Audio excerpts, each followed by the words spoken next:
Hello, in today's video we'll be discussing why your PlayStation won't sign in and the various ways to fix this issue. Let's get started. The primary reason your PlayStation may refuse to sign in is due to network issues or software glitches.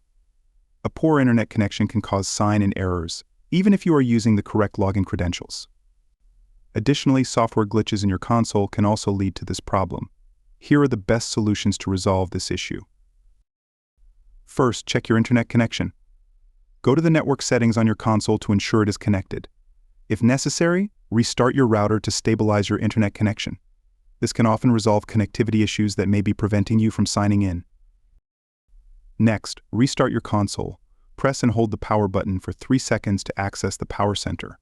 Select Restart Console and allow the system to reboot. This can fix any software glitches that might be interfering with the sign-in process. Another step is to update your console's firmware. An outdated firmware can affect your console's functionality.